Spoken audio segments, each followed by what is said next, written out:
ಕಾಲೇಜಿನವರು ಇದೀಗ ವೇದಿಕೆಗೆ ಆಗಮಿಸಿದ್ದಾರೆ. ಇನ್ನೋರ್ವ ರೈತರ ಶಿಷ್ಟರ ಪಾಲನೆ ಇದರ ಮೂಲ ಸರಿಯಾಗಿ ಹೊರಹೊಮ್ಮುವ ನಮ್ಮ ಮಹಾಪುರಿ ಪೀಠದ ದಸರಾ ಮಹೋತ್ಸವದಲ್ಲಿ ಅತ್ಯಂತ ಹರ್ಷದಿಂದ ಆಗಮಿಸಿ ಇವ ಯಾರು ಅಲ್ಲ ಇವ ನಮ್ಮವ ಎನ್ನುವ ಮನದಾಳದ ಮಾತುಗಳನ್ನು ಸ್ಪಷ್ಟಪಡಿಸಿದ ಡಾಕ್ಟರ್ ಜಿ ಪರಮೇಶ್ವರ್ ಅವರು ಗೃಹ ಸಚಿವರು ಕರ್ನಾಟಕ ಸರ್ಕಾರ ಅವರ ಮನದಾಳದ ಹರ್ಷ ತುಂಬಿದ ಗತಗೊಳಿಸುವುದನ್ನು ಮತ್ತೆ ಸ್ಥಾಪಿಸಿ ನಾಡಿನ ತುಂಬೆಲ್ಲ ವೀರಶೈವರ ಪರಾಟೆಯನ್ನು ಆಡಿಸಿ ಶ್ರೀ ಪೀಠದ ಚಿತ್ರಣವನ್ನು ಹಿಂದೆಂದೂ ಕಾಣಬೇಕು ಅಭಿವೃದ್ಧಿಯ ತತ್ವದ ಪರಮಾಚಾರ್ಯರ ಅಡಿಗಾವಲಿಗೆ ಈ ದೀಪಕ್ರಮ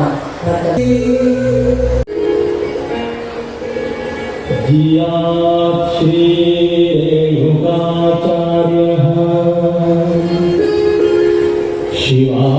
ಶಿವಾಚಾರ್ಯ ಶಿಖಾಮಣಿಃ ಯೋ ವೀರಶೈವ ಸಿದ್ಧಾಂತಂ ಸ್ಥಾಪಯಾಮಾಸ ಭೂತಲೆ ಸ್ಥಾಪಯಾಮಾಸ ಭೂತಲೆ.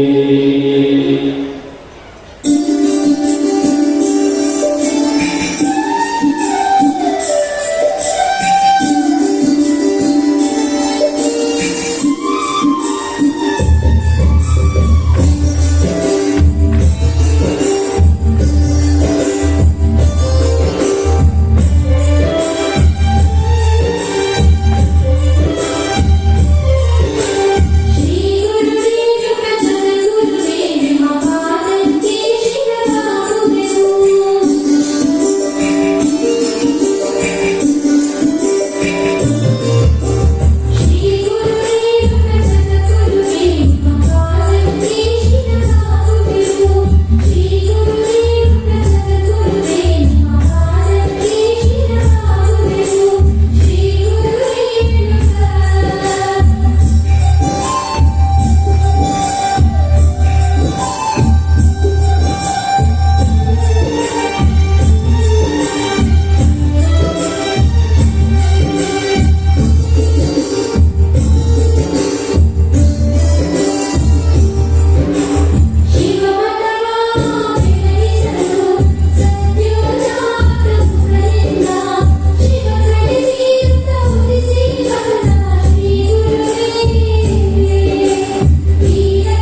ಪರಮ ಪೂಜ್ಯ ರೇಣುಕರನ್ನ ಎಲ್ಲ ಹೃದಯ ಮಂದಿರದಲ್ಲಿ ಸ್ಮರಿಸಿಕೊಂಡು ಇವತ್ತು ನಮ್ಮ ರೋಣ ತಾಲೂಕು ಅಬ್ಬಿಗೇರಿ ಗ್ರಾಮದಲ್ಲಿ ಇವತ್ತು ಶರಣ್ ನವರಾತ್ರಿ ದಸರಾ ಸಮ್ಮೇಳನ ಪೂಜಾ ರಾಪಣೆಯಂತೆ ಇವತ್ತು ನಾವೆಲ್ಲ 3ನೇ ದಿವಸದ ಈ ಕಾರ್ಯಕ್ರಮದಲ್ಲಿ ಇವತ್ತು ನಾವೆಲ್ಲ ಭಾಗಿಯಾಗಿದ್ದೇವೆ. ಈ ಕಾರ್ಯಕ್ರಮದ ದಿವ್ಯ ಸಾನ್ನಿಧ್ಯವನ್ನು ವಹಿಸಿದಂತ ಈ ಸಮಾರಂಭದ ಕೇಂದ್ರ ಬಿಂದು ಶ್ರೀಮದ್ ರಂಭಾಪುರಿ ವೀರ ಶ್ರೀನಿವಾಸೇಶ್ವರ ಶ್ರೀ ಶ್ರೀ ಶ್ರೀ 1008 ಜಗದ್ಗುರು ಪ್ರಸನ್ನ ರೇಣುಕ ಡಾಕ್ಟರ್ ವೀರ ಸೋಮೇಶ್ವರ ರಾಜದೇಶೀಕೇಂದ್ರ ಶಿವಾಚಾರ್ಯ ಭಗವತ್ಪಾದರ ಪಾದಗಳಲ್ಲಿ ಶ್ರೀಶಾಸ್ತ್ರ ನಮಸ್ಕಾರಗಳನ್ನು ಸಲ್ಲಿಸಿ ಇವೆಲ್ಲ ಕಾರ್ಯಕ್ರಮಗಳಿಗೆ ಕೇಂದ್ರ ಬಿಂದುವಾದಂಥ ಶಸ್ತ್ರ ಬ್ರಹ್ಮಿ ವೀರಭದ್ರೇಶ್ವರ ಶಿವಾಚಾರ್ಯ ಪಾದಗಳಲ್ಲಿ ನಮಸ್ಕರಿಸಿ ಇನ್ನೂರ ಈ ಕಾರ್ಯಕ್ರಮ ಯಶಸ್ವಿ ಆಗಬೇಕಾದ್ರೆ ನಮ್ಮೆಲ್ಲರ ಜೊತೆ ಎದ್ದು ಈ ಕಾರ್ಯಕ್ರಮ ಯಶಸ್ವಿಗೆ ಕಾರಣಕಾರದಂತ ನಮ್ಮ ಹಿರೇಮಠದ ಪಟ್ಟಾಧ್ಯಕ್ಷರು ಶಸ್ತ್ರ ಬ್ರಹ್ಮಿ ಶ್ರೀ ಮಲ್ಲಿಕಾರ್ಜುನ ಶಿವಾಚಾರ್ಯ ಪಾದಗಳಲ್ಲಿ ನಮಸ್ಕರಿಸಿ ವೇದಿಕೆ ಮೇಲೆ ಇರ್ತಕ್ಕಂಥ ಎಲ್ಲ ಪೂಜ್ಯರ ಪಾದಗಳಲ್ಲಿ ಶ್ರೀಶಾಸ್ತ್ರ ನಮಸ್ಕಾರಗಳನ್ನು ಸಲ್ಲಿಸಿ ಇವತ್ತು ನಮ್ಮೆಲ್ಲರ ಅಭಿಲಾಷೆಯಂತೆ ಮತ್ತು ಪೂಜ್ಯರ ಅರ್ಪಣೆಯಂತೆ ಇವತ್ತು ನಮಗೆ ಈ ಭಾಗದ ಜನರಿಗೆ ಬಹಳ ಸಂತೋಷವಾಗಿದೆ. ಒಬ್ಬ ಧೀಮಂತ ವ್ಯಕ್ತಿತ್ವ ಇರ್ತಕ್ಕಂಥ ಒಬ್ಬ ಹಿರಿಯ ರಾಜಕಾರಣಿ ಇವತ್ತು ನಮ್ಮ ಈ ದಸರಾ ದರ್ಬಾರ್ನಲ್ಲಿ ಬಂದು ಇವತ್ತು ಗುರು ಅನ್ನುವ ಇಂಗ್ಲಿಷ್ ಕೃತಿ ಬಿಡುಗಡೆಯನ್ನ ಮಾಡಿದಂತ ಕರ್ನಾಟಕ ರಾಜ್ಯದ ಹಿರಿಯ ರಾಜಕಾರಣಿಗಳು ಹಿಂದಿನ ಮುಖ್ಯಮಂತ್ರಿಗಳಾಗಿ ಸೇವೆ ಸಲ್ಲಿಸಿದಂತವರು ಇವತ್ತು ಕರ್ನಾಟಕ ರಾಜ್ಯದಲ್ಲಿ ಗೃಹ ಸಚಿವರಾಗಿ ಒಳ್ಳೆ ಕಾರ್ಯವನ್ನು ಮಾಡತಕ್ಕಂಥ ನಮ್ಮೆಲ್ಲರ ನಾಯಕರಾದಂತಹ ಸನ್ಮಾನ್ಯ ಡಾಕ್ಟರ್ ಜಿ ಪರಮೇಶ್ವರ್ ಅವರೇ, ಇನ್ನೋರ್ವ ಅಭಿವೃದ್ಧಿ ಬಗ್ಗೆ ಹೆಚ್ಚು ಆಸಕ್ತಿ ಹೊಂದಂತವರು, ತಮಗೆ ಸಿಕ್ಕಂತ ಅವಕಾಶದಲ್ಲಿ ಹೊಸ ಹೊಸ ವಿಚಾರಗಳನ್ನ ಹೊಸ ಹೊಸ ಕಾರ್ಯಕ್ರಮಗಳನ್ನ ಈ ಭಾಗದಲ್ಲಿ ತಂದಂತವರು ಇವತ್ತಿನ ಮುಖ್ಯ ಅತಿಥಿಗಳಾಗಿ ಆಗಮಿಸಿದಂತ ಮತ್ತು ಅವರು ನಮ್ಮ ಈ ದಸರಾ ದರ್ಬಾರದ ಕಾರ್ಯಾಧ್ಯಕ್ಷರು ಸನ್ಮಾನ್ಯ ಎಚ್.ಕೆ. ಪಾಟೀಲ್ರೆ, ನಮ್ಮ ಗದಗ ಜಿಲ್ಲೆ ಉಸ್ತುವಾರಿ ಸಚಿವರು, ಪ್ರವಾಸೋದ್ಯಮ ಕಾನೂನು ಸಚಿವರಾದಂತಹ ಸನ್ಮಾನ್ಯ ಎಚ್.ಕೆ. ಪಾಟೀಲ್ರೆ, ಕಾರ್ಯಕ್ರಮದಲ್ಲಿ ಭಾಗವಹಿಸಿದಂತ ಮಾಜಿ ಶಾಸಕರಾದಂತಹ ಸನ್ಮಾನ್ಯ ಜಿ.ಎಸ್. ಗಡ್ಡದೇವಪಟ್ಟ ಅವರೇ, ಮಾಜಿ ಸಚಿವರಾದಂತಹ ಸನ್ಮಾನ್ಯ ಬಿ.ಆರ್. ಯಾವಗಲ್ ಅವರೇ, ಹಿರಿಯ ಚೇತನ ಪ್ರೊಫೆಸರ್ ಸಂಧ್ಯಾ ಅವರೇ, ಸ್ನೇಹಿತರು ನವಲೂರು ಭಾಗದ ಜನಪ್ರಿಯ ಶಾಸಕರಾದಂತಹ ಕೋಟರೆಡ್ಡಿ ಅವರೇ, ಸ್ನೇಹಿತರಾದಂತಹ ಅನಿಲ್ ಪಾಟೀಲ್ ರೇ, ಸೋದರ ಐ.ಎಸ್. ಪಾಟೀಲ್ ರೇ, ನಮ್ಮ ಸಮಿತಿ ಎಲ್ಲ ಗೌರವಾನ್ವಿತ ಸದಸ್ಯರೇ, ಕಾರ್ಯಕ್ರಮದಲ್ಲಿ ಭಾಗವಹಿಸಿದಂತ ಎಲ್ಲ ಭಕ್ತರೇ, ತಾಯಂದಿರೇ, ಮಾಧ್ಯಮದ ಸ್ನೇಹಿತರೆ,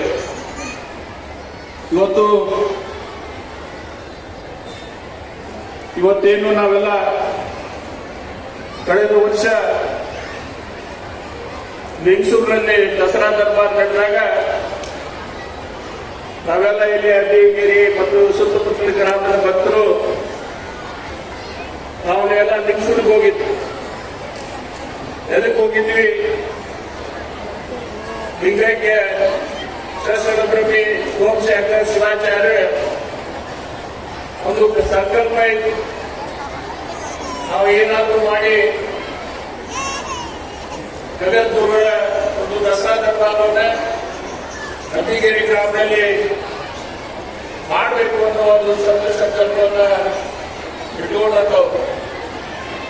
ಅದನ್ನ ನಮ್ಮ ಪ್ರತಿ ಇವತ್ತು ನಮ್ಮ ನಮ್ಮವರೇ ಹಿಂದೆ ಮಠದ ಪಟ್ಟಾಧ್ಯಕ್ಷರು ಮತ್ತು ಸಿದ್ಧಲ್ ಮಠದ ಪಟ್ಟಾಧ್ಯಕ್ಷರಾಗಿ ಸೇವೆ ಸಲ್ಲಿಸತಕ್ಕಂಥ ಪರಮ ಪೂಜ್ಯರ ಶಸ್ತ್ರಬ್ರಹ್ಮೆ ನಮ್ಮ ವೀರಭದ್ರೇಶ್ವರ ಶಿವಾಚಾರ್ಯ ನಾವೆಲ್ಲ ಭಕ್ತರು ಅವ್ರನ್ನೆಲ್ಲ ಇಂಥ ಇಚ್ಛೆಯನ್ನು ಅವ್ರಿಗೆ ಹೇಳಿದಾಗ ಅವರು ಕೂಡ ಅದಕ್ಕೆ ಒಪ್ಪಿಕೊಂಡು ಪೂಜ್ಯ ಸನ್ನಿಧಿಯವರಿಗೆ ಹೋಗಿ ಈ ವಿಚಾರವನ್ನ ತಿಳಿಸಿದಾಗ ಸನ್ನಿಧಿಯವರು ಕೂಡ ಏನು ಲಿಂಗೈಕ್ಯ ಶಾಸ್ತ್ರದ ಬ್ರಹ್ಮೆ ಸೋಮಶೇಖರ್ ಶಿವಾಚಾರ್ಯ ಮೇಲೆ ಅಪಾರವಾದಂಥ ಪ್ರೀತಿ, ಈಗಾಗಲೇ ಹೇಳಿದಂಗೆ ಒಂದು ಅನ್ಯೋನ್ಯವಾದ ಸಂಬಂಧ ಇವತ್ತಿನ ಮಠ ನಮ್ಮ ರಂಭಾಪುರಿ ಪೀಠಕ್ಕೆ ಇರ್ತಕ್ಕಂಥದ್ದು. ಅಂತವರು ಯಾವಾಗಲೂ ಸನ್ನಿಧಿಯವರು ಹಿರಿಯರು ಏನೇ ಕಾರ್ಯಕ್ರಮ ಆದರೂ ಕೂಡ ಆ ಕಾರ್ಯಕ್ರಮದಲ್ಲಿ ಭಾಗವಹಿಸಿ ನಮ್ಮೆಲ್ಲ ದರ್ಶನ ಆಶೀರ್ವಾದ ಕೊಟ್ಟಂತ ಮಹಾ ಜಗದ್ಗುರು ಇವತ್ತು ಈ ಸಂವಿಧಾನದಲ್ಲಿದ್ದಾರೆ. ಅಂತವರು ಅವತ್ತು ಅರ್ಪಣೆ ಮಾಡಿದ್ರು. ನಾವೆಲ್ಲ ಬಹಳ ಮೀಟಿಂಗ್ ಮಾಡಿದ್ವಿ. ಅವ್ರಿಗೆಲ್ಲ ಹೇಳಿ ಏನಪ್ಪ ಅಬ್ಬಿಗೆ ಗ್ರಾಮ ಇವೆಲ್ಲ ದಸರಾ ದರ್ಬಾರ್ ನಡಿಬೇಕಾದ್ರೆ ದೊಡ್ಡ ದೊಡ್ಡ ಜಿಲ್ಲೆಗಳಲ್ಲಿ ಜಿಲ್ಲಾ ಸ್ಥಾನದಲ್ಲಿ ದೊಡ್ಡ ದೊಡ್ಡ ಶಹರಗಳಲ್ಲಿ ಇವತ್ತು ನಡೀತಕ್ಕಂಥ ಒಂದು ಸಂದರ್ಭ ಇದ್ದಾಗ ಇವತ್ತು ಅಬ್ಬಿಗೇರಿ ಗ್ರಾಮದಲ್ಲಿ ಒಂದು ಸಣ್ಣ ಗ್ರಾಮ, ಆ ಗ್ರಾಮದಲ್ಲಿ ಈ ದಸರಾ ದರ್ಬಾರವನ್ನು ಮಾಡಲಿಕ್ಕೆ ಅರ್ಪಣೆ ಮಾಡಿದ್ರು. ಆದರೆ ಬಂದಿದ್ರು ನಮ್ಮ ಕೇಂದ್ರ ಸಚಿವರು ಬಹಳ ಅವರು ಕೂಡ ಬಹಳ ಒಳ್ಳೆ ರೀತಿಯಿಂದ ಒಳ್ಳೆ ಮಾತುಗಳಲ್ಲಿ ನಾಡಿ ಇವತ್ತೇನು ಅಭಿವೃದ್ಧಿ ಗ್ರಾಮದಲ್ಲಿ ನಮ್ಮ ಪೂಜ್ಯ ಶಸ್ತ್ರಬ್ರಹ್ಮೆ ವೀರಭದ್ರೇಶ್ವರ ಶಿವಾಚಾರ್ಯ ಇವತ್ತು ನಮ್ಗೆ ಅಬ್ಬಿಗೇರಿ ಒಂದು ಸುಂದರ ಗ್ರಾಮ ಕಾಣಬೇಕು ವಿಚಾರದಲ್ಲಿ ಇಲ್ಲಿರ್ತಕ್ಕಂಥ 3 ಕೆರೆಗಳು ಅವನ್ನ ಅಭಿವೃದ್ಧಿ ಪಡಿಸಿ ದಿವಸ ವಿಹಾರಕ್ಕೆ ಹೋಗ್ತಕ್ಕಂಥ ಒಂದು ವ್ಯವಸ್ಥೆ ಮಾಡುವಾಗ ಅವ್ರು ಮಾಡಿ ಅಂತ ಕೇಳಿದಾಗ ಅವ್ರು ತಕ್ಷಣ ಅದಕ್ಕೆ ಒಪ್ಕೊಂಡಿದ್ದಾರೆ. ಅದಕ್ಕೆ ಅಂತ ಮಕ್ಕಳ ಜೊತೆ 5 ಕೋಟೆಗಳನ್ನು ಈ ಸರ್ಕಾರಿ ಶಾಲೆಯಲ್ಲಿ ಕೊಡ್ತಕ್ಕಂಥ ಒಂದು ವ್ಯವಸ್ಥೆ ಕೂಡ ಇವತ್ತು ಅವ್ರು ಹೇಳಿದ್ದಾರೆ. ಅಂತ ಇನ್ನೂ ಅನೇಕ ಕೆಲಸ ಕಾರ್ಯಗಳನ್ನ ಮತ್ತು ಅದರ ಜೊತೆ ನಮ್ಮ ನೆರೆಗಳ ಗದಗ ನೆರೆಗಳ ಗಜೇಂದ್ರಗಳ ರೈಲ್ವೆ ಮಾರ್ಗವನ್ನು ಕೂಡ ಅವ್ರಿಗೆಲ್ಲ ಕೇಳಿದ್ವಿ. ಅದಕ್ಕೆ ಅದರ ಬಗ್ಗೆ ಕೂಡ ಅವರು ಒಳ್ಳೆ ಒಂದು ವಿಚಾರವನ್ನು ಇಟ್ಟುಕೊಂಡು ಹೇಳಿ ಹೋಗಿದ್ದಾರೆ. ಅದಕ್ಕೆ ಸನ್ಮಾನ್ಯ ಸಚಿವರು ತಾವೆಲ್ಲ ಇವೆಲ್ಲ ಕಾರ್ಯಗಳನ್ನು ಅದು ವಿಶೇಷವಾಗಿ ಇಲ್ಲಿರ್ತಕ್ಕಂಥ ನಮ್ಮ ಅನ್ನದಾನೇಶ್ವರ ಹೈಸ್ಕೂಲ್ ಇದೆ. ಇವತ್ತು ಅನ್ನದಾನೇಶ್ವರ ಹೈಸ್ಕೂಲ್ ಅದರ ನಾವು ಬೈಫರ್ಕೆಟ್ ಆಗಿದೆ. ಸನ್ಮಾನ್ಯ ಸಚಿವರು ನಾವೆಲ್ಲ ನಡೆಸ್ಕೊಂಡು ಹೋಗ್ಬೇಕಾಗತ್ತೆ. ನಿಮ್ಮ ಸಹಾಯ ಸರ್ಕಾರ ನಿಮ್ಮ ತಾಳ್ಮೆ ಈ ಯಾವಾಗ ಇರಲಿ, ಇದು ಪೂರ್ಣ ಯಶಸ್ವಿಯಾಗಿ ಸನ್ನಿಧಿಯರಿಗೆ ಮನಸ್ಸಿಗೆ ಶಾಂತಿ ಆಗುವಂತೆ ನಾವೆಲ್ಲ ಕಾರ್ಯ ಮಾಡೋಣ ಅಂತೇಳಿ ನಿಮ್ಮೆಲ್ಲರೂ ಬಂದಿಸಿ ನಾನು ತಿಳಿಸ್ತಾ ಇದ್ದೀನಿ. ಬದುಕಿನಲ್ಲಿ ಕ್ರಿಯಾಶೀಲರಾಗಿ ತಮ್ಮ ಜೀವನವನ್ನು ಹೂಡಿಕೆ ಮಾಡಿಕೊಂಡಂತಹ ರೋಣ ತಾಲೂಕಿನ ಶಾಸಕರಾದಂತಹ ಜಿ.ಎಸ್. ಪಾಟೀಲ್ ಅವರು ತಮ್ಮ ಮನದಾಳದ ಮಾತುಗಳನ್ನು ಎಲ್ಲರನ್ನು ಹಂಚಿಕೊಂಡಿದ್ದಾರೆ. ಈ ಆಶೀರ್ವಾದವನ್ನು ಸ್ವೀಕಾರ ಮಾಡ್ತಾ ಇದ್ದಾರೆ. ಇದೀಗ ವೇದಿಕೆ ಮೇಲೆ ಒಂದು ವಿಶೇಷವಾದ ಕಾರ್ಯಕ್ರಮ ನಿಮ್ಮ ಎನ್ನುವ ಕವಿವಾಣಿಯಂತೆ ಎಲ್ಲರನ್ನು ವರ್ಷದಿಂದ ಬೆರೆತು ಸಮಾಜ ಸೇವೆಯನ್ನು ತಮ್ಮ ರಾಜಕೀಯ ಮುತ್ಸದ್ದಿಯಾಗಿ ಕಾರ್ಯಕ್ರಮ ನಿರ್ವಹಿಸುತ್ತಿರುವಂತಹ ಡಾಕ್ಟರ್ ಪಾಟೀಲ್ ಅವರು ಇದೀಗ ಅತ್ಯಂತ ಹರ್ಷದಿಂದ ನಮ್ಮೆಲ್ಲರಿಗೂ ಕೂಡ ಮೊದಲುಗೊಳಿಸುವ ವಿಜಯ ಕರ್ನಾಟಕದ ವಿಶೇಷ ಪುರವನ್ನು ಬಿಡುಗಡೆಗೊಳಿಸ್ತಾ ಇದ್ದಾರೆ. ನಿಮ್ಮೆಲ್ಲರ ಹರ್ಷದ ಚಪ್ಪಾಳಿ ಬಗ್ಗೆ ನಮ್ಮೆಲ್ಲರಿಗೂ ಮುಟ್ಟುವಂತೆ ನಾವು ದೇಶದಲ್ಲ, ರಾಜ್ಯದಲ್ಲ, ದೇಶದ ಎಲ್ಲಾ ಸುದ್ದಿಗಳನ್ನು ಕೂಡ ನಮ್ಮೊಳಗೆ ತುಂಬಿಕೊಂಡು ವರ್ಷದಿಂದ ದಿನಗಳಾಗಲೇ ನಾವೆಲ್ಲರೂ ಕೂಡ ಪತ್ರಿಕೆಯನ್ನು ನೋಡುವಂತಹ ವ್ಯವಸ್ಥೆಯನ್ನು ಮಾಡುವ ವಿಜಯ ಕರ್ನಾಟಕದ ಪತ್ರಿಕೆ ಇದೀಗ ವೇದಿಕೆಯ ಮೇಲೆ ಬಿಡುಗಡೆಗೊಂಡಿದೆ.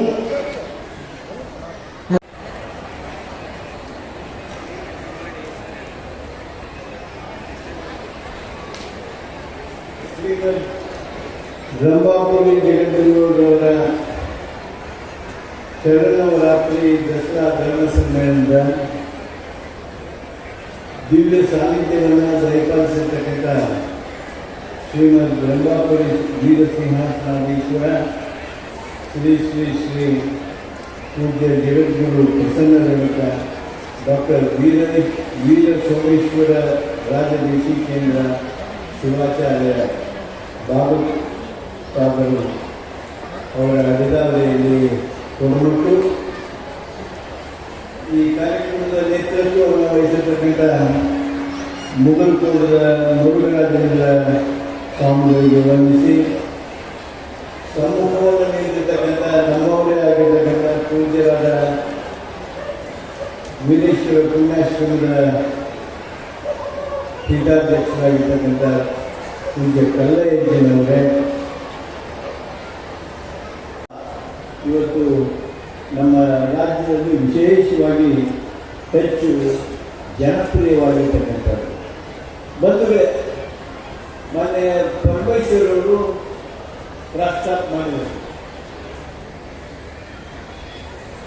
ಮಾನವ ಕುಲಕ್ಕೆ ಈ ಮತ ಸಂಪ್ರದಾಯಗಳು ಹೇಗೆ ಅನುಕೂಲ ಮಾಡ್ತಾ ಇದೆ, ಸಂವಿಧಾನದಲ್ಲಿ ಇರ್ತಕ್ಕಂಥ ಸಂದೇಶಗಳಿಗೆ ಆಶಾಭಾವನೆಗಳಿಗೆ ಹೇಗೆ ಸ್ಪಂದಿಸ್ತಾ ಇದ್ದಾರೆ, ಭ್ರಾತೃತ್ವ ಭಾವನೆಯ ಸಮಾಜ ನಿರ್ಮಾಣಕ್ಕೆ ಹೇಗೆ ಅನುಕೂಲಿಸ್ತಾ ಇದ್ದಾರೆ ಅನ್ನೋದ್ರ ಬಗ್ಗೆ ತಮ್ಮದೇ ಆಗಿರ್ತಕ್ಕಂಥ ವ್ಯಾಖ್ಯಾನವನ್ನು ಮಾಡಿದರು. ಬಹುಶಃ ನೀವೆಲ್ಲರೂ ಘೋಷಣೆ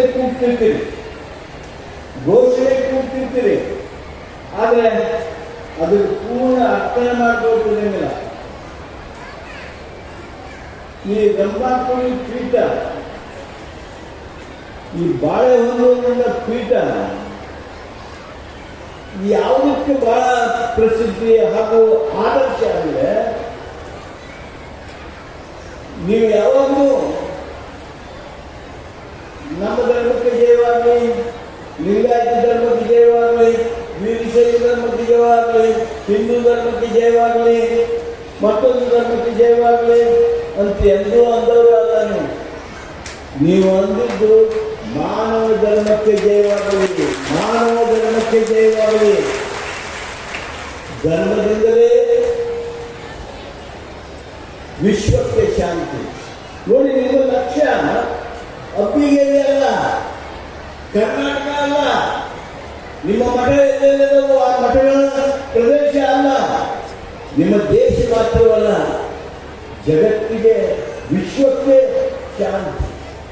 ಮಾನವ ಧರ್ಮಕ್ಕೆ ಜಯವಾಗಲಿ, ಧರ್ಮದಿಂದಲೇ ವಿಶ್ವಕ್ಕೆ ಶಾಂತಿ. ಡಾಕ್ಟರ್ ವೀರಸ್ವಾಮಿ ಶಿವಾಚಾರ್ಯ ಮಹಾರಾಜರಿಗೆ ಮಾನವ ಧರ್ಮಕ್ಕೆ, ಧರ್ಮದಿಂದಲೇ ವಿಶ್ವಕ್ಕೆ ಒಂದೇ ಒಂದೇ. ಸುಮುಖ ಮಹಾರಾಜರಿಗೆ ಪ್ರಮುಖವಾದ ಆಚಾರಗಳನ್ನ ಅನುಮೋದಿಸಿಕೊಂಡು ಅಬ್ಬಿಗೆರೆ ಗ್ರಾಮದಲ್ಲಿ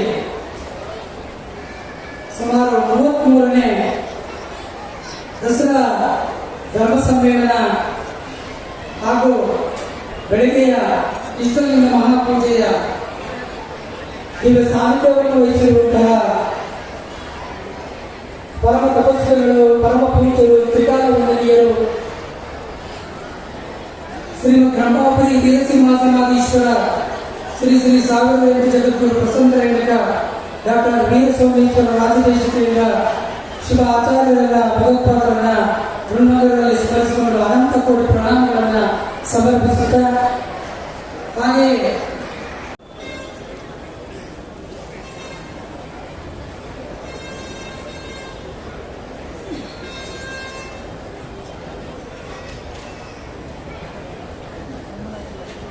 ಪ್ರಥಮದಲ್ಲಿ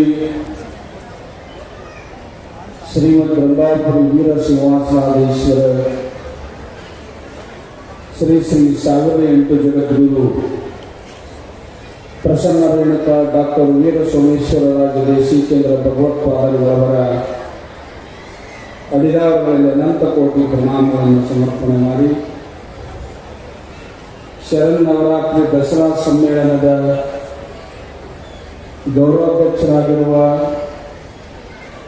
ಸಿದ್ದರಬೆಟ್ಟದ ಅಬ್ಬಿಗೇರಿಯ ನರೇಗಲದ ಪರಮಪೂಜ್ಯರು ಮೊದಲುಗೊಂಡು ವೇದಿಕೆ ಮೇಲಿರುವ ಎಲ್ಲ ಹಿರಿಯ ಯಡಿಯೂರಿನ ಪರಮ ಪೂಜ್ಯರು ಮೊದಲು ಎಲ್ಲ ಶಿವಾಚಾರ್ಯ ಪಾದಕ್ಕೆ ಮಣಿಮಣಿದು ಈ ಕಾರ್ಯಕ್ರಮದ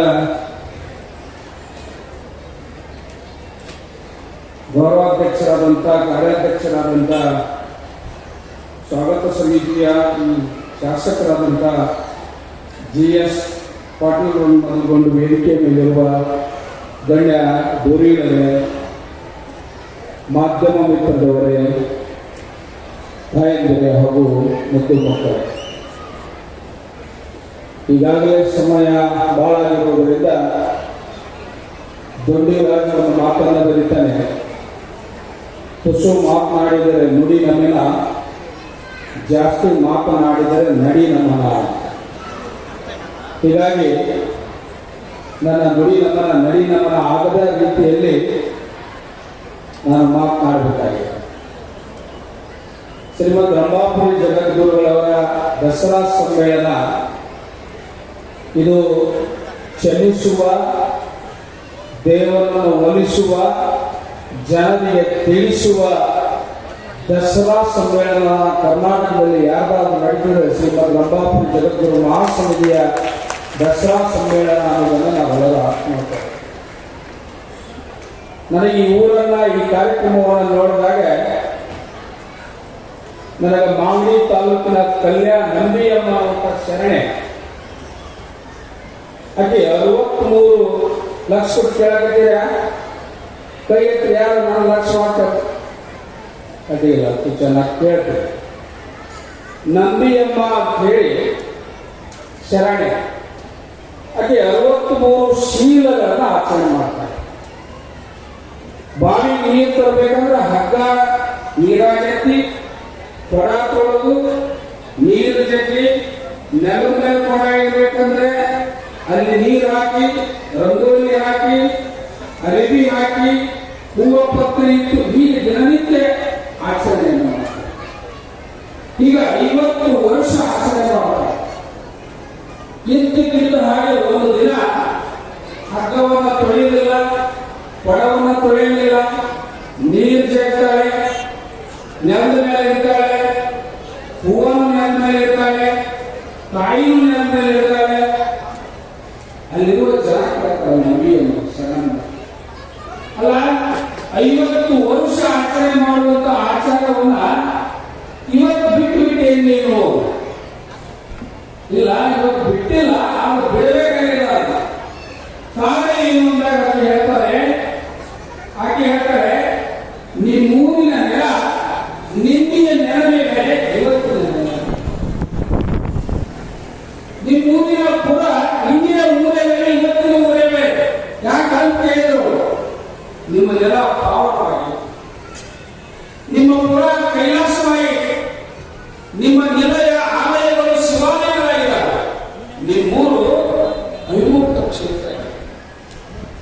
ಅವ ನಿನ್ನೆ ಆಗಲಾರು ಇವತ್ತು ಯಾಕಾಯ್ತು ಅಂತ ಕೇಳಿದ್ರೆ ಹಿಂದಿನ ಜನ, ನಿನ್ನೆ ಆಗಲೇ ಇರುವ ನೆಲ ಪಾವನ ಇವತ್ತು ಯಾಕಾಯ್ತು ಅಂದಾಗ ಆಕೆ ಹೇಳ್ತಾರೆ, ನಿಮ್ಮೂರಿಗೆ ಒಬ್ಬರು ಯೋಗಿಗಳು ಬಂದಿದ್ದಾರೆ, ಪಾಲ್ಗುಣಿ ಸೋಮನಾಥರು ಬಂದು ಇಲ್ಲಿ ಪಾದ ಇಟ್ಟಿದ್ದಾರೆ, ನೆಲ ಪಾವನವಾಗಿದೆ, ಪ್ರವಚನ ಮಾಡಿದ್ದಾರೆ, ಕೈಲಾಸವಾಗಿದೆ, ಪೂಜೆ ಮಾಡಿದ್ದಾರೆ, ಇದು ಅವಿಮುಕ್ತ ಕ್ಷೇತ್ರವಾಗಿದೆ ಅಂತ. ನಿನ್ನೆ ಇರುವ ನೆಲ ಇವತ್ತು ಬದಲಾಗಬೇಕು ಅಂದ್ರೆ ಒಂದು ಪಾವನ ಗುಣ ಅಂತ ಹೇಳ್ತಾರೆ. ಅಂದ್ರೆ ಇವತ್ತು ಅಪ್ಪಿಗೆ ಈ ಒಂದು ವಾರದ ಹಿಂದಿನ ಅಪ್ಪಿಗೆ ಬೇರೆ, ಇವತ್ತಿನ ಅಪ್ಪಿಗೆ ಬೇರೆ.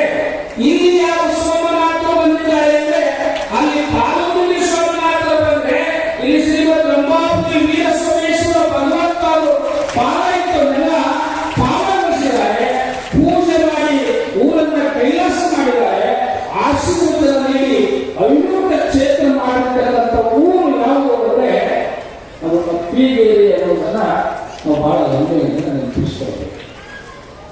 ಇಂಥ ಅಪ್ಪಿಗೇರಿಯಲ್ಲಿ ಜನರಿಗೆ ಜ್ಞಾನದ ಮಾರ್ಗವನ್ನು ತೋರಿಸುವಂತಹ ಕಾರ್ಯಕ್ರಮ ಇವತ್ತಿನ ಜ್ಞಾನ ಸಾಧನೆಯಲ್ಲಿ ಸಿದ್ಧಾಂತ ಸಿದ್ಧಾಂತದ ಹಿರಿಮೆ ಅನ್ನುವಂಥ ವಿಷಯವನ್ನು ಮಾತನಾಡಕ್ಕೆ ವೇದಿಕೆಯನ್ನು ಒದಗಿಸಿದ್ದಾರೆ. ಸ್ವಲ್ಪ ಸಮಯದಲ್ಲಿ ನಾವು ಮಾತಾಡ್ತೇವೆ. ಈ ರೇಣು ಭಗವತ್ಪಾದರು ಅಗಸ್ತ್ಯನ ಕುರಿತು ಮಾತನ್ನ ಬರೀತಾರೆ. ದುರ್ಲಭಂ ಮಾನುಷಂ ಜನ್ಮ ಜನನಂ ಜ್ಞಾನ ಸಾಧನ ಏನ ಜಾನಂತಿ ದೇವೇಶಾಂ ತೇಷಾಂ ಆತ್ಮಜ. ಈ ಮನುಷ್ಯನಾಗಿ ಹುಟ್ಟಿ ಬರಬೇಕು ಅಂದ್ರೆ ಇಲ್ಲೆಲ್ಲವೂ ಏನು ಬಂದಿದ್ದೇವಲ್ಲ, ನಾವು ಮನುಷ್ಯನಾಗಿ ಹುಟ್ಟಿ ಬರಬೇಕು ಅಂದ್ರೆ ಎಷ್ಟು ಜನ್ಮಗಳು ತಾಳಬೇಕು ಅಂದ್ರೆ 83 ಲಕ್ಷದ ಎಷ್ಟು ಲಕ್ಷ ಇದೆ? 83,99,999 ಸಾರಿ ಭೂಮಿ ಮೇಲೆ ಹುಟ್ಟಿ ನಂತರ ಮನುಷ್ಯ ಜನ್ಮವನ್ನು ಪಡೆಯುತ್ತೇವೆ. ಏನು ಗೊತ್ತು ಮಾಡ್ಕೊಳ್ಳಕ್ಕೆ ಬಂದಿದೆ ಅಂದ್ರೆ ನಾವೊಂದು ಕತೆ ನೆನಪಾಗ್ತ. ಒಬ್ಬಿ ಸ್ಕೂಟ್ರು ಹೊಡೆಯವ ರಾಂಗ್ ರಸ್ತೆಯಲ್ಲಿ ಪ್ರಯಾಣಿಸ್ತಾನೆ. ಪೊಲೀಸ್ ನೀನು ರಾಂಗ್ ರಸ್ತೆಯಲ್ಲಿ ಒಂದೇ ಇದ್ದಲ್ಲಿ ನೀನು ಅಡ್ಡು ಬಂದಿದೆಯಾ, ದಂಡ ಕೊಟ್ಟು. ಅವ್ರು ಹೇಳ್ತಾರೆ ಸ್ಕೂಟ್ರ್ ಹೊಡೆಯವ ನಾನು MLA ಗೊತ್ತು. ನಿನಗೆ MLA ಗೊತ್ತಿರಬಹುದು, ಬಂದಿದ್ದು ತಪ್ಪಿದ್ದೀನಿ, ದಂಡ ಕೊಟ್ಟು. ನನಗೆ MP ಗೊತ್ತು, ನಿನಗೆ MP ಗೊತ್ತಿದ್ರು ದಂಡ ಕೊಟ್ಟು. ನಮಗೆ ಈ ಜಿಲ್ಲೆಯ ಸಚಿವರು ಗೊತ್ತು, ಸಚಿವರು ಗೊತ್ತಿದ್ರು ದಂಡ ಕೊಟ್ಟು. ನನಗೆ ಮುಖ್ಯಮಂತ್ರಿ ಗೊತ್ತು, ನಿನಗೆ ಯಾರು ಗೊತ್ತಿರಲಿ, ನಾ ಪೊಲೀಸ್ ಮಾಡ್ಕೊಟ್ಟು. ನೀನು ನಾನು ಗೊತ್ತಾದ್ರೆ ನೀವು ಯಾರು ಗೊತ್ತು ಮಾಡಿದ್ರು ನೀವು ದಂಡ ಕೊಟ್ಟದೆ. ನಮಗ ಇಲ್ಲಿಯವರೆಗೆ MLA ಗೊತ್ತು ಮಾಡ್ಕೊಳ್ಳೋಕೆ ಪ್ರಯತ್ನ ಮಾಡ್ತೇವೆ, MP ಗೊತ್ತು ಮಾಡಕ್ಕೆ ಪ್ರಯತ್ನ ಮಾಡ್ತೀವಿ, ಮಂತ್ರಿ ಗೊತ್ತು ಮಾಡಕ್ಕೆ ಪ್ರಯತ್ನ ಮಾಡ್ತೇವೆ. ಆದರೆ ಮನುಷ್ಯ ಬಂದಿದ್ದು ಯಾರು ಗೊತ್ತು ಮಾಡಲಿಕ್ಕೆ ಅಂದ್ರೆ ಸಾಕ್ಷಾತ್ ಭಗವಂತನನ್ನು ಗೊತ್ತು ಮಾಡ್ಕೊಳ್ಳಿಕ್ಕೆ ಬಂದಂತ ಜನ್ಮ ಇದು.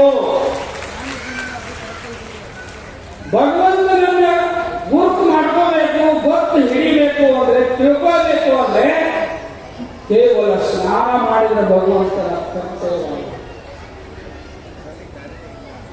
ಸ್ನಾನ ಮಾಡಿದ ಭಗವಂತನ ಪರಿಚಯ ಆಗಲ್ಲ. ಭಗವಂತನ ಪರಿಚಯ ಆಗಬೇಕು ಅಂದ್ರೆ ತುಪ್ಪ ಬಿಟ್ಟು ಬಿಟ್ಟರೆ ಭಗವಂತನ ಪರಿಚಯ ಆಗೋದಿಲ್ಲ. ಇವತ್ತು ನೋಡಿ, ನಾನು ದೇವರ ಸಹಿತ ತುಪ್ಪ ಬಿಟ್ಟು ಭಗವಂತನ ಪರಿಚಯ ಆಗಿಲ್ಲ. ದೇವರ ಮೇಲೆ ನೀವು ಉಪ್ಪು ಬಿಡ್ತೀರಿ, ಉಪ್ಪು ಬಿಟ್ಟು ಭಗವಂತನ ಪರಿಚಯ ಆಗಿಲ್ಲ. ತುಪ್ಪ ಬಿಡೋದ್ರಿಂದ, ಉಪ್ಪು ಬಿಡೋದ್ರಿಂದ, ಸೊಪ್ಪು ಬಿಡೋದ್ರಿಂದ ಭಗವಂತನ ಪರಿಚಯ ಆಗೋದ್ರೆ ನೀವು ಜೀವನದಲ್ಲಿ ಮಾಡುವ ತಪ್ಪು ಬಿಟ್ಟು ಮಾತ್ರ ಭಗವಂತನ ಪರಿಚಯ. ಭಗವಂತನ ಪರಿಚಯ ಆಗ್ಬೇಕಾದ್ರೆ ಏನ್ ಬಿಡಬೇಕು? ತಪ್ಪು ಬಿಡಬೇಕು. ತಪ್ಪು ಬಿಡಬೇಕು ಅಂದ್ರೆ, ಒಪ್ಪು ನಡಿಬೇಕು ಅಂದ್ರೆ, ತಪ್ಪು ಬಿಟ್ಟು ಒಪ್ಪು ನಡಿಬೇಕು ಅಂದ್ರೆ ಯಾರ ಹತ್ರ ಬರಬೇಕು ಅಂದ್ರೆ ಶ್ರೀಮದ್ ರಂಭಾಪುರಿ ಜಗದ್ಗುರುಗಳ ದರ್ಶನ ಆಶೀರ್ವಚನ ಕೇಳಿದ್ರೆ ಮಾತ್ರ ನಾವು ತಪ್ಪು ಬಿಡ್ತೇವೆ, ನಾವು ಒಪ್ಪು ಬದುಕ್ತೀವಿ. ಮುಂದ ಬದುಕನ್ನ ಬದುಕಿಸ್ಲಿಕ್ಕೆ ರೇಣುಕ ಭಗವತ್ಪಾದ ಹೇಳ್ತಾರೆ, ಏನ ಜಾಮಂತಿ ದೇವೇಶ ದೇಶ ಆತ್ಮ ನಿರಂತರ. ನೀವೇನ್ ಹೇಳ್ತೀರೋ ಭಗವಂತನನ್ನ ತಿಳಿಯುವ ಜ್ಞಾನ ಗೊತ್ತು ಮಾಡ್ಕೋಬೇಕು ಅಂದ್ರೆ ನೀವೇನಾಗಬೇಕು. ಹಾಡಿದ ಭಗವಂತ ಪರಿಚಯ ಆಗ್ತದೋ? ಹಾಡು ಹಾಡಿದ ಭಗವಂತ ಪರಿಚಯ ಆಗ್ತದೋ? ಇಲ್ಲ. ಓದಿದ ಭಗವಂತ ಪರಿಚಯ ಆಗ್ತದೋ? ಇಲ್ಲ. ಲಕ್ಷ ಕೊಟ್ಟು ಕೇಳಿ ನೀವೆಲ್ಲ. ಹಾಡಿದ ಪರಿಚಯ ಆಗಂಗಿಲ್ಲ, ಓದಿದ ಪರಿಚಯ ಆಗಂಗಿಲ್ಲ, ಕುಣಿದ್ರು ಪರಿಚಯ ಆಗಂಗಿಲ್ಲ, ಎಣಿಸಿದ್ರು ಪರಿಚಯ ಆಗಂಗಿಲ್ಲ, ಗುಣಿಸಿದ್ರು ಪರಿಚಯ ಆಗಂಗಿಲ್ಲ, ಮಣಿಸಿದ್ರು ಪರಿಚಯ ಆಗಂಗಿಲ್ಲ. ಸರ್ವರಿಗೂ ಸಮವಾಗಿ ಉಣಿಸಿದ್ರೆ ಮಾತ್ರ ಭಗವಂತನ ಪರಿಚಯ ಆಗ್ತದೆ. ಭಗವಂತನ ಪರಿಚಯ ಆಗ್ಬೇಕಾದ್ರೆ ಏನ್ ಮಾಡಬೇಕು? ಎಣಿಸೋದ್ರಿಂದ, ಗುಣಿಸೋದ್ರಿಂದ ಪರಿಚಯ ಆಗಲಿಲ್ಲ. ಎಲ್ಲರಿಗೂ ಉಣಿಸೋದೈತಲ್ಲ, ಆ ಉಣಿಸಿದ್ರೆ ಮಾತ್ರ ಪರಿಚಯ ಆಗ್ತದೆ. ಉಣಿಸ್ಬೇಕು ಅಂದ್ರೆ ಅವನಲ್ಲಿ ನೀವೇನ್ ಕಾಣಬೇಕು? ಯಾರನ್ನು ಕಾಣಬೇಕು? ಅವ್ರು ಹೇಳ್ತಾರೆ, ಎಲ್ಲರಲ್ಲಿ ಶಿವನನ್ನ ಕಾಣುವಂಥದ್ದು ಯಾವುದು ಜ್ಞಾನ ಇದೆಯೋ ಅದೇ ಶಿವ. ನಿಮ್ಮ ಅರಿಯದ ಜ್ಞಾನ ಅಜ್ಞಾನವಿಲ್ಲ. ಹೊರಗಡೆ ಹೊಂಟಿದ್ದ ಎಲ್ಲರೂ ಓದ್ತಿದ್ರಲ್ಲಿ ಆ ನಾವು ಹಾಕುವಂತ ಹಳಗೆ ನಡೆಸುವಂತವ್ರಿಗೆ ಕೇಳಿದ್ರು, ನೀನು ಎಷ್ಟು ಓದಿ? ನಾನು ಓದಿಲ್ಲ. ಈ ಜೀವನ ವ್ಯಾಪ್ತದಲ್ಲೋ ನಿನಗೆ ಹಿಂದಿ ಬರ್ತದೆ ನೋಡು, ಅದು ಹಿಂದಿ ಬರಂಗಿಲ್ಲ. ಇಂಗ್ಲಿಷ್ ಬರಂಗಿಲ್ಲ, ತೆಲುಗು ಯಾವುದು ಬರಂಗಿಲ್ಲ, ಲೆಕ್ಕ ಬರೋದಿಲ್ಲ, ಕಂಪ್ಯೂಟರ್ ಬರೋದಿಲ್ಲ, ಫೇಸ್ಬುಕ್ ಓಪನ್ ಮಾಡಕ್ ಬರೋದಿಲ್ಲ. ಫೇಸ್ಬುಕ್ ಇಲ್ಲ, ಪಾಸ್ಬುಕ್ ಇಲ್ಲ, ಹಿಂದಿ ಇಲ್ಲ, ಇಂಗ್ಲಿಷ್ ಇಲ್ಲ, ಲೆಕ್ಕ ಇಲ್ಲ, ಸಂಗೀತ ಇಲ್ಲ, ಜೀವನ ಹಾಳು ಮಾಡ್ಕೊಂಡಿಲ್ಲ ಅಂದ್ರು. ಕೊನೆಗೆ ನಾವು ನಡೆಸೋಣ, ಗಾಳಿ ಭಾಳ ಬಿಸಾಕತ್ತದ, ಹಡಗು ಹೊಯ್ದಾಡಕತ್ತದ, ಮುಳುಗ್ತದ, ನಿಮ್ಗೆ ಈಸ್ಕೊಟ್ಟು ಹೋಗ್ತದ, ಬರೋದಿಲ್ಲ ಅಂತ ಈ ಪುಟ್ಟಿ ಜನ ನಿಮಗೆ ಹಿಂದಿ ಬರಲ್ಲ, ಜೀವನದಲ್ಲಿ ಮುಳುಗಬಾರದು ಅಂದ್ರೆ ಈಜು ಬರಬೇಕು. ಹೇಗಿದೆಯೋ ಈ ಜೀವನದಲ್ಲಿ ದ್ವೇಷದಲ್ಲಿ ಮುಳುಗಬಾರ್ದು, ಅಸೂಯೆಯಲ್ಲಿ ಮುಳುಗಬಾರ್ದು, ಹೊಟ್ಟಿ ಕಿಚ್ಚಿನಲ್ಲಿ ಮುಳುಗಬಾರ್ದು, ತಾರತಮ್ಯದಲ್ಲಿ ಮುಳುಗಬಾರ್ದು. ಅಂದ್ರೆ ಉರಿಯುತ್ತಿರೆ ಹೊಟ್ಟೆ ಕಿಚ್ಚಾರಿಸಲು ನೀರಿಲ್ಲ, ನರಕ ಎಲೆಯೊಳ ಹೊಕ್ಕು ನಿಂತಿದೆ. ಹೊಟ್ಟೆ ಉರಿತಿತ್ತು ಅಂದ್ರೆ ನೀವು ಡಾಕ್ಟರ್ ಹತ್ರ ಹೋಗಿ ಎದಿ ಉರಿಯಾಕತ್ತದ್ರಿ ಅಂದ್ರೆ ಅವ್ರು ಯಾವ ಗುಳಿಗೆ ಕೊಡ್ತಾರೆ? ಓಮೇಶ್ ಗುಳಿಗೆ ಕೊಡ್ತಾರೆ. ಓಮೇಶ್ ಕಿತ್ತಾಗತ್ತಮ್ಮ ಎದಿ ಉರಿಯಾಕತ್ತದ. ಇಲ್ರಿ ನನಗೆ ಮಕ್ಕಳ ಮನೆ ಟಿವಿ ತಂದಾರ, ಹೊಟ್ಟೆ ಉರಿಯಾಕತ್ತದಂದ್ರೆ ಏನ ಹುಡುಗಿರ ಹೊಟ್ಟೆ ಉರಿಯಾಕತ್ತದ್ರಿ, ಅವ್ರು ನೋಡಿಲ್ಲ, ಹೊಟ್ಟೆ ಕಿಚ್ಚು ಬಿದ್ದ ಉರಿಯುತ್ತಿರೆ ಹೊಟ್ಟೆ ಕಿಚ್ಚು ಆರಿಸಲು. ಹೊಟ್ಟೆ ಕಿಚ್ಚು ಆರಿಸಲಿಕ್ಕೆ ನೀವು ಅಗ್ನಿಶಾಮಕ ದಳ ಮಾಡಿದ್ರೆ ಅವ್ರು ಆರ್ಸ ಕೊಡ್ತಾರೆ. ಮನಿ ಬೆಂಕಿ ಇತ್ತು ಆರಿಸ್ತಾರೆ. ಮನದೊಳಗೆ ಬೆಂಕಿ ಬಿದ್ದಿತ್ತು ಅಂದ್ರೆ, ಮನದೊಳಗೆ ನರಕ ಇತ್ತು ಅಂದ್ರೆ, ಹೊಟ್ಟೆ ಕಿಚ್ಚು ಆರ್ಬೇಕು ಅಂದ್ರೆ ಅದು ನೀರಿನಿಂದ ಆಗಂಗಿಲ್ಲ.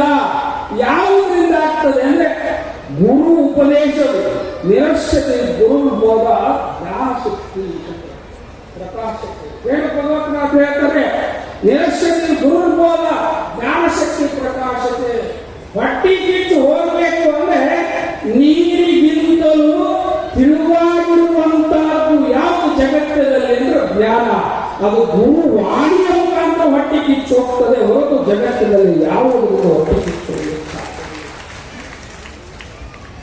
ನೀವು ತಿಳ್ಕೋಬೇಕಾಗಿದ್ದು ರೇಣುಕು ಭಗವಂತರು ಹೇಳ್ತಾರೆ, ಎಲ್ಲ ಜಗತ್ತಿನಲ್ಲಿರುವ ಎಲ್ಲ ಕಡೆ ಭಗವಂತನೇ ತುಂಬಿದ್ದಾನೆ. ಶಿವಾತ್ಮಕಂ ಇದಂ ಸರ್ವಂ ಅಂತ ಹೇಳ್ತಾರೆ. ಜಗತ್ತಿನಲ್ಲಿ ಬಹುಶಃ ಜ್ಞಾನದ ಬಗ್ಗೆ ಸಿದ್ಧಾಂತ ಶಿಖಾಮಣಿ ಹೇಳಿದಷ್ಟು ಯಾವ ಗ್ರಂಥಗಳು ಹೇಳಿಲ್ಲ ಏನು ಅಂತ ನನಗೆ ಅನಿಸ್ತದೆ. ಅವರು ಜ್ಞಾನ ಸ್ಥಳ ಹೇಳ್ತಾರೆ, ಜ್ಞಾನಾಚಾರ ಸ್ಥಳಗಳು ಹೇಳ್ತಾರೆ, ಜ್ಞಾನ ಶೂನ್ಯ ಸ್ಥಳಗಳಲ್ಲಿ ಹೇಳ್ತಾರೆ. ಅವರೇನು ಹೇಳ್ತಾರೆ, ಎಲ್ಲ ಕಡೆ ಏನು ಸೃಷ್ಟಿ ಇದೆಯಲ್ಲ ಶಿವನೇ ತುಂಬಿದ. ಶಿವನನ್ನು ಬಿಟ್ಟು ಇನ್ನೊಂದು ವಸ್ತುವೇ ಇಲ್ಲ. ಶಿವನ ಬಿಟ್ಟು ಇನ್ನೊಂದು ವಸ್ತುಗಳೇ ಇಲ್ಲ. ನಮ್ಮೊಳಗೂ ಶಿವ ಇದ್ದಾನೆ, ಜಗತ್ತಿನಲ್ಲಿ ಶಿವ ಇದ್ದಾನೆ, ಎಲ್ಲ ಕಡೆ ಶಿವ ಇದ್ದಾನೆ. ಒಬ್ಬರು ಶರಣರು ಗಟ್ಟಿವಾಳ ಅಂತಿದ್ರು. ಅವನು ಹೇಳಿಕೆ ತಪ್ಪು ಮಾಡಿ, ತಪ್ಪು ಮಾಡಿದಾಗ ಅಡ್ಡದಾರಿ ಹೋಗಿದ್ರು. ಅವರೆಲ್ಲರೂ ಊರನ್ನು ಕೇಳಿ, ನೀನೇನು ಶಿಕ್ಷೆ ಕೊಡ್ತಿ ಕೊಡು, ನೀನೇನು ಶಿಕ್ಷೆ ಕೊಡ್ತಿ ಕೊಡು ಅಂತ ಒಂದು ಬಡಿ ಕೊಡ್ತಾರೆ. ರೂಮ್ನಾಗ ಮನೆಯೊಳಗೆ ಕಳಿಸ್ತಾರೆ, ಹೆಂಡತಿ ಬಡಿಗೆ ಒಳಗೆ ಹೋಗಿ ಸೀದಾ ಹೊರಗೆ ಬರ್ತಾರೆ. ಏನೋ ಹೊಡೆದೇನೋ ಇಲ್ಲ, ಯಾಕೆ ಹೊಡಿಲಿಲ್ಲ, ಅಲ್ಲಿ ನನ್ಗೆ ಹೇಳ್ತಿಲ್ಲ, ಒಳಗೆ ಹೋಗಿ ನೋಡಿದ್ರೆ ಇತ್ತು ಅದಾಗಲ್ಲ. ಅವ್ನು ಹೇಳ್ತಾರೆ, ನಿಮಗೆಲ್ಲರಿಗೂ ನನಗೆ ಹೇಳ್ತಿ ಕಾಣ್ತಾ ಇದೆ, ಅಲ್ಲಿ ಸಾಕ್ಷಾತ್ ಭಗವಂತನೇ ನನಗೆ ಕಾಣ್ತಾ ಇದೆ. ನಾವು ತಿಳಿತೇವೆ, ತಪ್ಪು ಮಾಡಿದವರ ಹತ್ತು ಸಹಿತ ಸಾಕ್ಷಾತ್ ಭಗವಂತನನ್ನ ಕಾಣಬೇಕು ಅಂತ ಹೇಳುವವರು ಯಾರು ಅಂದ್ರೆ ಶಿವಾತ್ಮಕಂ ಇದಂ ಸರ್ವಂ. ಶಿವ ಅಭಿಧಾನೇನ ನ ವಿದ್ಯತೆ. ಶಿವನ ಬಿಟ್ಟರೆ ಯಾರ್ಯಾರಿಲ್ಲ. ಅದಕ್ಕೆ ಬಸವಣ್ಣನ ಮನೆಗೆ ಕಳ್ಳ ಬಂದಾಗ ಕೂಡಲ ಸಂಗಮನಲ್ಲದೆ ಮತ್ತಾಗುವುದಿಲ್ಲ. ಕೂಡಲ ಸಂಗಮನ ಬಿಟ್ಟು ಯಾರು ಇದೇ ಇಲ್ಲ. ಆದರೆ ಈ ಜ್ಞಾನವನ್ನು ಪಡೆದೆ ನೀನು ಎಷ್ಟು ಶಿವಜ್ಞಾನ, ಅದು ರೇಣುಕ ಭಗವತ್ರು ಹೇಳ್ತಾರೆ, ದುರ್ಲಭಂ ಶಿವಜ್ಞಾನಂ ದುರ್ಲಭಂ ಶಿವತೀರ್ಥ. ಮನುಷ್ಯ ಬಂದಿದ್ದು ಶಿವಜ್ಞಾನವನ್ನು ಪಡೆಯುತ್ತೆ. ಶಿವಜ್ಞಾನವಿಲ್ಲದೆ ಕಾಗೆ ಕೋಳಿಗಳಿಗಿಂತ ಕರಕಷ್ಟಕಾರ ಕಲಿಕೆಗಳು.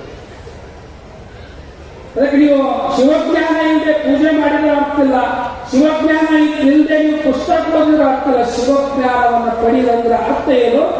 ನನ್ನಲ್ಲಿ ಶಿವ ಇದ್ದಾನೆ, ನಿಮ್ಮಲ್ಲಿ ಶಿವ ಇದ್ದಾನೆ, ಜಗತ್ತಿನ ಕಡೆಗೆ ಶಿವನು ಬಿಟ್ಟು ಯಾರೂ ಇಲ್ಲ ಅಂತ ತಿಳಿದುಕೊಳ್ಳುವುದೇನಲ್ಲ, ಅದಕ್ಕೆ ಶಿವಜ್ಞಾನ ಅಂತ ಕರೀತಾರೆ.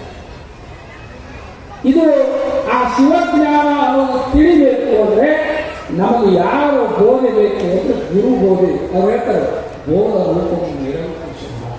ಭಗವಂತನ ಗುರುವಿನ ಬೋಧನೆಯಲ್ಲಿ ನಮ್ಮ ಶಿವಜ್ಞಾನ ಪ್ರಾಪ್ತ ಆಗ್ತೈತಿ. ಸ್ವಾಮಿ ಗಾಂಧೀಜಿಯವರು ಮುಗಿಸ್ತಾರೆ. ಗಾಂಧೀಜಿಯವರು ಸಬರಮತಿ ಆಶ್ರಮದಲ್ಲಿ ಇದ್ದಾಗ ದೀಪಾವಳಿ ಆಚರಣೆ ಮಾಡ್ತಾರೆ. ಬೆಳಗಿನ ಜಾವ ಪಣತಿ ಹಚ್ಚಬೇಕು, ದೀಪ ಹಚ್ಚಿಸಲು ಪಣತಿ ಕದಿದಾಗ ಬಿದ್ದು ಒಡೆದಾಗ ಹೊಸ ತಗೊಂಡ್ಬರ್ರಿ ಅಂತ ಕಳಿಸ್ತಾರೆ. ಸಾಯಂಕಾಲ ಹೊಸ ಪಣತಿ ಕೊಡ್ತಾರೆ. ಅವು ಬರ್ತಾರೆ. ಅವಾಗ ಗಾಂಧೀಜಿಯವರು ಒಂದು ದಿನ ಉಪವಾಸ ಮಾಡ್ತಾರೆ. ಬೆಳಗ್ಗೆ ಹೊಡೆದಂತ ಪಣತಿಯನ್ನು ನೋಡಿ ಅವ್ರು ಉಪವಾಸ ಮಾಡಂಗಿಲ್ಲ. ರಾತ್ರಿ ಹೊಡೆದಂತ ಪಣತಿ ನೋಡಿ ಉಪವಾಸ ಮಾಡ್ತಾರೆ. ಸುಷ್ಮಕ್ಕಳು ಕೇಳ್ತಾರೆ, ಅಭಿಮಾನಿಗಳು ಕೇಳ್ತಾರೆ, ಬೆಳಗ್ಗೆ ಹೊಡೆದಂತ ಪಣತಿಯನ್ನು ನೋಡಿ ನೀವು ಸುಮ್ಮನೆ ಇದ್ರೆ ರಾತ್ರಿ ಹೊಡೆದಂತ ಪಣತಿ ನೋಡಿ ಉಪವಾಸ ಮಾಡಿದ್ರಲ್ಲ ಯಾಕೆ ಕಾರಣ? ಅವ್ರು ಹೇಳ್ತಾರೆ, ಆ ಬೆಳಗ್ಗೆ ಹೊಡೆದಂತ ಪಣತಿ ಹಳೆ ಪಣತಿಗಳು ಅವು ಯಾವುದಕ್ಕೆ ತಯಾರಾಗಿದ್ದಾವೋ ಅವು ತಮ್ಮ ಕರ್ತವ್ಯವನ್ನು ನಿಭಾಯಿಸಿತು. ಅವು ಪಣತಿ ಅದಕ್ಕೆ ತಯಾರಾಗಿದ್ದು ಜಗತ್ತನ್ನು ಬೆಳಗಲಿಕ್ಕೆ ಬಂದಿದ್ದು, ಆಗಲೇ ಬೆಳಗ್ಗೆ ಬಿದ್ದಿದ್ದು, ತಮ್ಮ ಕರ್ತವ್ಯವನ್ನು ನಿಭಾಯಿಸಿದ್ದು. ಅವು ಹೊಡೆದ್ರೆ ಚಿಂತೆ ಆಗಲಿಲ್ಲ. ಈ ಹೊಸ ಪಣತಿ ಯಾವುದಕ್ಕೆ ತಯಾರಾಗಿದ್ದು ಅವು ತಮ್ಮ ಕರ್ತವ್ಯವನ್ನು ನಿಭಾಯಿಸ್ತಾ ಬಡದವಲ್ಲ, ಅದಕ್ಕೆ ನನಗೆ ನೋವಾಗ್ತಾ ಇದೆ. ನಾವು ಭೂಮಿ ಮೇಲೆ ಹುಟ್ಟಿ ಬಂದಿದ್ದು ಅಸನಕ್ಕಾಗಲಿ ವ್ಯಸನಕ್ಕಾಗಲಿ ಮಣ್ಣಿಗಾಗಿ ಹಣ್ಣಿಗಾಗಿ ಹುಟ್ಟಿ ಬಂದವರಲ್ಲ. ಈ ಜಗತ್ತನ್ನ ಬೆಳಗಲಿಕ್ಕೆ ಬಂದಂತ ಜನ್ಮ ಯಾವುದಾದ್ರೂ ಇದ್ರೆ ಅದು ಮನುಷ್ಯ ಜನ್ಮ ಅಂತ ಹೇಳಬಹುದು. ಯಾವ ಜಗತ್ತು ಹೇಳುವ ಭಗವಂತ ನಾವೆಲ್ಲರೂ ಅರ್ಥ ಮಾಡ್ಕೋಬೇಕಾಗ್ತದೆ. ಅದಕ್ಕೆ ನೀವು ಗುರುಗಳಿಗೆ ಕೊಡಬೇಕಾಗಿದ್ದು, ದೇವರಿಗೆ ಕೊಡಬೇಕಾಗಿದ್ದು ನಿಮ್ಮದು ಅನ್ನೋದು ಯಾವುದು? ನಾನು ಈ ಒಂದು ಪ್ರಶ್ನೆ ಉತ್ತರ ಹೇಳ್ತೀರಾ? ದೇವರಿಗೆ ಕೊಡಬೇಕಾಗುತ್ತೇನು? ಯಾವ ಹೇಳ್ತೀರಾ? ನೀವು ಹೇಳ್ತೀರಿ ದೇವರಿಗೆ ಆಕಳ ಹಾಲು ಕೊಡ್ತೇವೆ, ನೀವು ಜೇನುತುಪ್ಪ ಕೊಡ್ತೀರಿ ಅಂದ್ರೆ ಆ ಜೇನುತುಪ್ಪ ಗುಂಬಿದೆ, ಹೂವಿನ ಹಾರ ಕೊಡ್ತೀರಿ ಅಂದ್ರೆ ಅದು ಹೋಗಬಾರ್ದು. ಬಾಯಿ ಹಾಕಿಟ್ರೆ ಅದು ಬಾಳೆ ಗಿಡದ್ದು, ನೀರು ತಂದು ಹಾಕ್ತೀರಿ ಅಂದ್ರೆ ಅದು ಬಾವಿ ಇತ್ತು. ಹಂಗಾರೆ ನೀರು ತಂದು ಯಾವ್ದಪ್ಪ? ದೇವರಿಗೆ ಕೊಡಕ್ಕೆ ನೀರು ತಂದು ಯಾವುದು? ನಾನೇ ಹೇಳ್ಬಿಡ್ತೀನಿ, ಸಭೆ ಬಾಳ ನಿಮ್ಮದು ಅನ್ನೋದು ಯಾವುದು ಅಂದ್ರೆ ಏನಾಗುಳ್ಳ ಒಂದು ಮನಸ್ಸು ಅನ್ನೋದೇನಲ್ಲ, ಅದು ನೀವು. ಅದು ದೇವರಿಗೆ ಕೊಟ್ಟಿರೇನೋ? ದೇವರಿಗೆ ಕೊಟ್ಟಿರಿ ಕೈ ಎತ್ತಿರಿ ಯಾರು ಎತ್ತಲ್ಲ? ಯಾಕಂದ್ರೆ ಮೊಬೈಲ್ ಕೊಟ್ಟಿರಿ, ಟಿವಿ ಕೊಟ್ಟಿರಿ. ಅಕ್ಕಮನೆ ಹೇಳ್ತಾರೆ ಜನವುಳ್ಳ ಒಂದು ಮನ ಅಮ್ಮ ನಿಮ್ಮೊಳಗಾದ ಮೇಲೆ ಬೇರೆ ಹೋಗುತ್ತೆ. ಆದರೆ ನಾನು ಇವತ್ತು ಹೇಳಬಲ್ಲೆ, ಇಷ್ಟು 10,000 ಜನ ಇಲ್ಲಿವರೆಗೂ ಮೊಬೈಲ್ ಕೊಟ್ಟಿದ್ರಿ, ಟಿವಿ ಕೊಟ್ಟಿದ್ರಿ, ಎಲ್ಲೆಲ್ಲ ಕೊಟ್ಟಿದ್ರಿ. ಈ ಅಬ್ಬಿಗೆಯೊಳಗ ನಿಮ್ಮ ಮನಸ್ಸು ಯಾರಿಗೆ ಕೊಟ್ಟಿರಿ ಅಂದ್ರೆ ಶ್ರೀಮದ್ ರಂಭಾಪುರಿ ಜಗದ್ಗುರು ಮಹಾಸ್ವಾಮಿಗಳಾದ ದಸರಾ ಪ್ರಕಾರ ಕೊಟ್ಟು ಇವತ್ತು ನೀವು ಪುಣ್ಯವಂತ ಆಗಿದ್ದೀರಿ ಅನ್ನುವಂತ ಮಾತನ್ನ ಹೇಳ್ತಾ ಸಮಯ ಬಹಳವಾಗಿರುವುದರಿಂದ ಸಿದ್ಧಾಯಿ ಪುರಾಣಿಗಳು ಮಾತಾಡ್ತಾರೆ, ಇನ್ನೂ 2 ತುತ್ತು ಉಣ್ಣುವಂತಿರುವಾಗಲೇ ಊಟ ಮುಗಿಸಬೇಕಲ್ಲ. ಊಟ ಮಾಡೋ ಇನ್ನೊಂದು 2 ತುತ್ತು ಹಿಡಿತದ ಮ್ಯಾಗ ನೀರು ಕುಡಿಯಕ್ಕೆ ಜಾಗ ಇರೋದ್ರಾಗ ಊಟ ಬಿಡಬೇಕು. ಇನ್ನೂ 2 ದಿನ ಇರುವಾಗಲೇ ಅತಿಥಿತನ ಮುಗಿಸಬೇಕಾಯ್ತದೆ. ಈಗ ಮನೆ ಹೋಗಿರ್ತೀರಲ್ಲ, ಇನ್ನೊಂದು 2 ದಿವಸ ಇರ್ರಿ ಅನ್ನೋದ್ರೊಳಗೆ ಅವ್ರ ಮನೆ ಬಿಡಬೇಕು. ಇಲ್ಲ ಅವರೇ ಬಸ್ ಟಿಕೆಟ್ ತೆಗಿಸಿ ಚೀಲ ಬಸ್ ಇಡ್ತಾರೆ ಅವ್ರ ಮನೆಯಾಗಿರ್ಪ. ಎರಡಾದವ ಇನ್ನೂ 2 ತುತ್ತು ಹಿಡಿಯಾಗ ಊಟ ಬಿಡಬೇಕು. ಇನ್ನೂ 2 ದಿನ ಇರುವಾಗಲೇ ಅವ್ರ ಮನೆ ಬಿಡಬೇಕು. ಇನ್ನೂ 2 ಮಾತು ಹೇಳು ಅನ್ನುವಾಗಲೇ ಮಾತು ಮುಗಿಸಬೇಕಯ್ಯ ಸ್ವತಂತ್ರ ದೇವೇಶ್ವರ ಅಂತ ಹೇಳಿದ್ದಾರೆ. ಅದಕ್ಕೆ ನಾನು ಹೆಚ್ಚಿಗೆ ಏನನ್ನು ಹೇಳಿದೆ, ಯಾವ ಮನುಷ್ಯ ಜನ್ಮದ ಮೂಲ ಗುರಿ ಯಾವುದಂದ್ರೆ ಅದು ಶಿವಜ್ಞಾನವನ್ನು ಪಡೆಯುವುದು. ಅಂತ ಜ್ಞಾನ ಸಾಧನೆಯಲ್ಲಿ ಸಿದ್ಧಾಂತ ಶಿಖಾಮಣಿ ಇಡೀ ಎಲ್ಲ ಸಿದ್ಧಾಂತಗಳಿಗೆ ಶಿಕೆಯಾಗಿದೆ, ಶಿಕೆಯ ಮಣಿಯಾಗಿದೆ ಅನ್ನುವಂಥ ಮಾತನ್ನು ಹೇಳಿ ಮಹಾಸನಿಯ ಪಾದಕ್ಕೆ ನನ್ನ ಎರಡು ಮಾತುಗಳನ್ನು ಸಮರ್ಪಣೆ. ಪಾವನ ಕೈಲಾಸವಾಗಿ ಕಂಡುಬೆಳೆಯುತ್ತಿರುವುದು ಎನ್ನುವಂತೆ ಮತ್ತು ತಮ್ಮ ಉಪನ್ಯಾಸವನ್ನು ಪರಮಾಚಾರ್ಯರು ಸಮರ್ಪಣೆ ಮಾಡಿ ಆಶೀರ್ವಾದವನ್ನು ಸ್ವೀಕಾರ ಮಾಡ್ತಾರೆ. ಗೌರವ ಗುರುರಕ್ಷಕರಾಗಿ ವೇದಿಕೆಗೆ ಆಹ್ವಾನಿಸ್ತಾ ಇದ್ದೇನೆ. ಶ್ರೀ ಶಸ್ತ್ರಬ್ರಹ್ಮ ಸೋಮೇಶ್ವರ ಶಿವಾಚಾರ್ಯ ಸ್ವಾಮಿಗಳು ನಾಗಠಾಣ ಗಿರಿಮಠ ಸದಾ ಇವರನ್ನು ಗೌರವ ಗುರುರಕ್ಷಕರಾಗಿ ವೇದಿಕೆಗೆ ಆಹ್ವಾನಿಸ್ತಾ ಇದ್ದೇನೆ. ಹಾಗೆಯೇ